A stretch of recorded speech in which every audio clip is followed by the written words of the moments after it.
There might be $400,000 on the line in tonight's main event, but in reality, none of these guys on this show are drawing a single dime of it. Welcome back, guys, to Fog Wrestling. It is your AEW Collision recap, not a review, because we didn't watch it. But here is the good news for everybody that's a subscriber to this channel. Starting next week, we're going to start getting back into the reviews. We're going to start, if we can't watch the show, we're at least going to watch the highlights / clips, because for too long now, we've been dropping the ball, we've been giving you recaps, and we're not doing this channel justice. We're not doing WWE justice, we're not doing AEW justice, we're not doing anybody justice. So I've always been a believer there's no I in team, and I'm not a part of that. You can be a part of that. I would rather tan my wrists than watch this shite.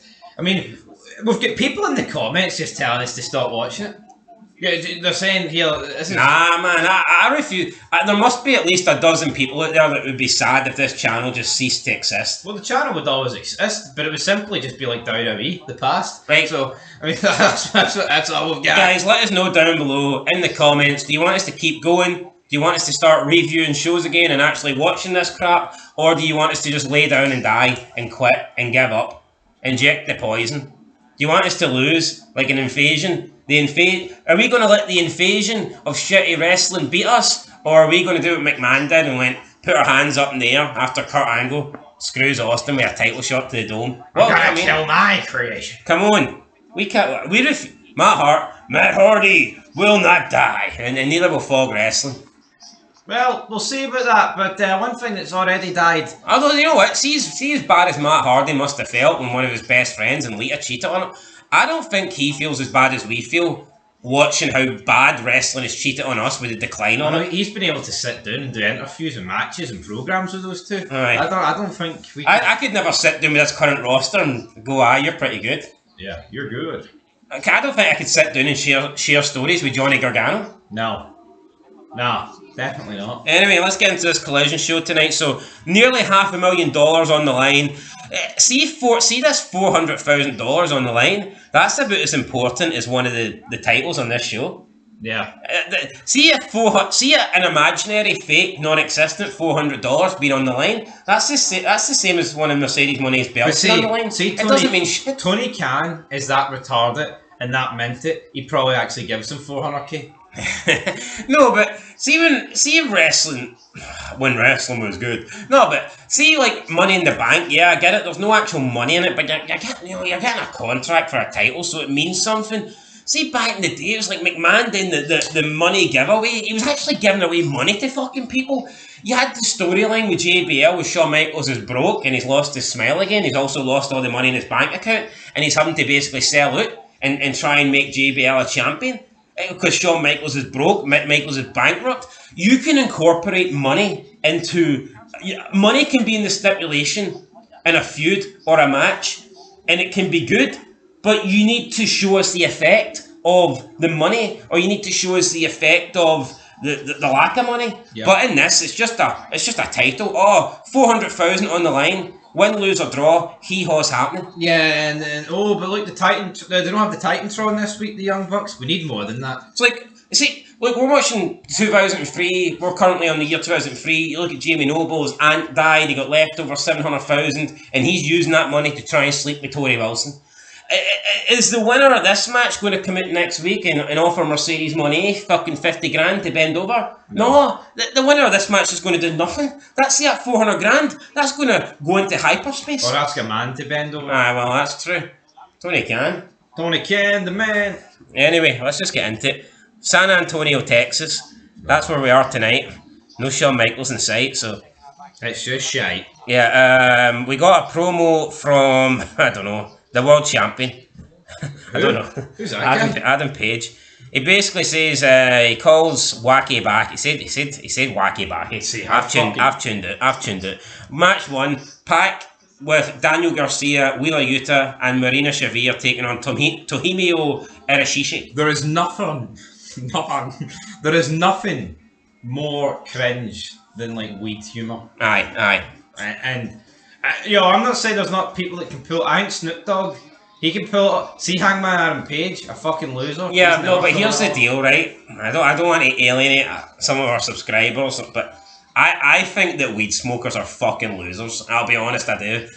Now, see if off. you're They make it their personality. see if you're Snoop Dogg and you've got millions in the bank and you want to have a bit of weed, then that's fair enough because you're winning in life. Yep. But see if you're a guy that's a bum and you're living with your parents and you've no money and you've no job and you think you're the shit because you're sitting in the basement, lighting up a wacky backy as they call it, then I personally think that you're shit. And honestly, I've seen people, they'll make the claim, well, it doesn't do you any harm, it's actually good for you. I've never seen someone smoke weed be productive. See other people I've seen smoke weed, they sit in their house with the blinds closed and it just makes them lethargic and they slow down and they don't get any work done and they basically just waste their nights and waste their days. Now, I agree that it doesn't cause you to be aggressive or anything like that. It doesn't cause you to act out or it doesn't cause you to cause harm to people like CTE and Chris Benoit, but I don't think it's a productive thing to do. Rob Van Dam. Buried his run. No, it did. It fucking did. If weed didn't exist, RVD would have had a great title reign, and ECW wouldn't have died as quick as it did. Yep. That's factual.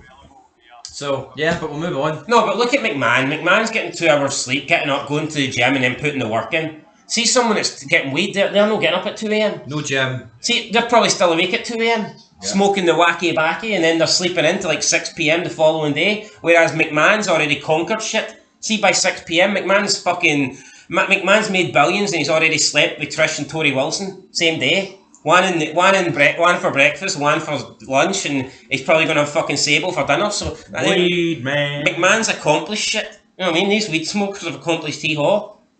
Oh, I smoked a plant. Oh, good for you. Yeah, pathetic, man. Honestly, it's just for fucking losers. I stand by that. It's a fucking plant at the end of the day. Yeah. Go up. Aye, see those losers that are in the front row and sometimes react to the wrestlers. They're plants. By the way, we need to make a video on this. I don't know if you've already done it, but apparently that green shirt guy's went bankrupt. Well, what a fucking Apparently he's not been at the last few shows. And they all reckon it's because the TKO ticket price has killed him. It's ruined his run. The streak's broken. What do you make of that? Well, that doesn't surprise me. I mean, this is a guy who got his own entrance at Mania, by the way. See, when we're giving a guy that turns up to wrestling shows his own entrance, that's I think you should. I think if you attend a wrestling show, every single one, you should be getting punished and never mind rewarded. But yeah. Right, match 2, Mina Sharakiwa versus Felka. And Wrestle Headline says the winner's Julia Hart, so fuck knows what happened there. Mina Sharakiwa versus Felka, but the winner was Julia Hart. Have you any thoughts on that? That doesn't even make any sense to me. No. She's not in the match. There's no suggestion that the match got changed midway through, and if it did, who cares? But that's probably what Wrestle Headlines is, man. They for some reason they've always stood strong beside AEW and pretended that it's a lot better than what it is. But yeah, they could be on the payroll at this point. Who knows? Be on the wacky backy. Lexi Nares with TJ. They're approached by Manda, Arlise, and Tegan Knox. I mean, Tegan Knox, she's going to be a game changer on fucking AEW. And yeah, that's it. I think they're both in the women's tag team tournament. No, what is Tony Khan? Why the no? Cena retiring. Tony Khan will probably not make an attempt to do anything. Goldberg retired, not making an attempt to do anything. Vince McMahon sitting on the sidelines, not making an attempt to do anything. But Tegan Knox gets released and Tony Khan's like, I'm going to hire you. I know, it's pathetic. Andrade's let go, I'm going to hire you. What about trying to hire the people that can actually make a difference? Exactly, but all he does is fucking... But see, this is the problem. This is why it'll never be good. He thinks hiring her is better than McMahon. Why would I want him? Embarrassing, man. Embarrassing. Right, moving on. We get Taya Valkyria versus Olympia. Olympia wins in a squash match. I don't know who Olympia is, and I know that Taya Valkyria is a jobber, so at this point, I mean, who knows what's happening here. A Dynamite Fight Night then got announced for a four-way number one contender spot against Hangman Adam Page. The challengers are going to be Samoa Joe, Hook, Bobby Lashley, and Ricochet. What a fucking mismatch that is. You've got Bobby Lashley looking like he does at his age. You've got two jobbers in Ricochet and Hook, and then a fat guy. Bobby Lashley should just decimate them. Yeah. They should no. They should. We should see like a segment beforehand where Joe, Hook, and Ricochet all agree to team up and make it a 3-on-1 match because that's the only way they can beat Lashley, and then Lashley should still go out and run through them. That's how that match should pan out. Anyway, we'll see what happens. Match 4, Brian Keith is about 2 foot tall, took on Ace Austin. Ace Austin won. I thought Ace Austin wrestled for TNA. I guess he changed to AEW. I don't really know at this point. I don't really care. Backstage, we've got Dalton Castle and the Outrunners. They're here. Lexi Nair wants to know what's their secret to success. What's success? Fucking hell. They're quickly interrupted by the Acclaimed. The Acclaimed are back together now. So how did that run go? What's the point of splitting them up? No point. Just a couple of shite raps. Yeah, but you know what, man? A guy getting buried every week. I would actually argue that the Acclaimed were one of the better things about AEW. As much as I don't even like Acclaimed or the company. And he split them up. I don't know why you would do that. I feel like most things with AEW that were alright have been ruined. Match 5, Griff Garrison with the Frat House versus Hook with Eddie Kingston. Horrific. Who are the Frat House? I don't know. Who's Griff Garrison? Well, I mean, that's the guy that was with Brian Cowan Jr. That means something to me. Anyway, Hook wins in an absolute squash match for anybody who cares. Olympia then chases Mercedes Moné from CML to AEW. She wants a match next Saturday, so I guess that answers the question who Olympia is. Some fucking jobber from Mexico. Right, match 6, we've got the $400,000 on the line. All-Star 8-man tag, FTR and the Young Bucks versus Jet Speed and Jurassic Park. Godspeed, Jack. Godspeed. Thoughts on that? Well, the Young Bucks needed it. They needed the money. They didn't win. I mean, we're back now to Collision just having FTR in the main event. But because there's 400k on the line, people think it matters. Just a fucking shit show. Look at the state of the teams involved here. No, it is. You've got two fucking jobber teams. Then you've got two fucking jobber teams that think they're two of the best teams in the world. Honestly. Yeah, I mean, we recently, I don't know why, but we just put, like, randomly, I think we put on the first, was it the first TNA of, like, 2011? We just randomly put it on to watch for, like, 5 minutes, and you got the opener with, like, Eric Bischoff and his team. You got Matt Hardy out there, or Biz, you got fucking guys that actually look pretty cool, and then they get interrupted by this faction led by Brian Kendrick. Amazing Red. And you've got Amazing Red and the Young Bucks alongside Brian Kendrick. So, Brian Kendrick in 2011 was still better than the Young Bucks. Yeah. Anyway, or Generation Me, as they were called in TNA. Anyway, Jet Speed and Jurassic Park win. They get the 400,000. Wrestle Headlines ranked this show a 7.5 out of 10. I fucking doubt it, right? We're watching Ruthless Aggression era Raw and SmackDown, and I would say a 7 is probably, I would say that's about the average score we give. As Hibernian just hit the post. Now, you wrestling fans are probably thinking, what the fuck is that all about? But,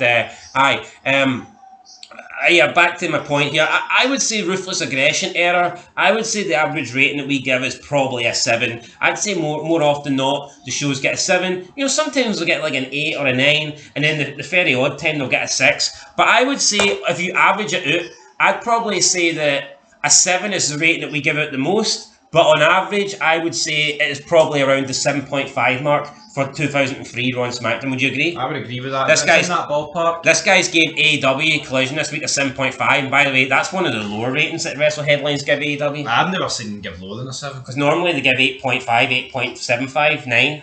Look at the state of the show, man. Why are these people insulting their own intelligence? 7.5's a great show, by the way. No, I know. And I refuse to believe this was a great show.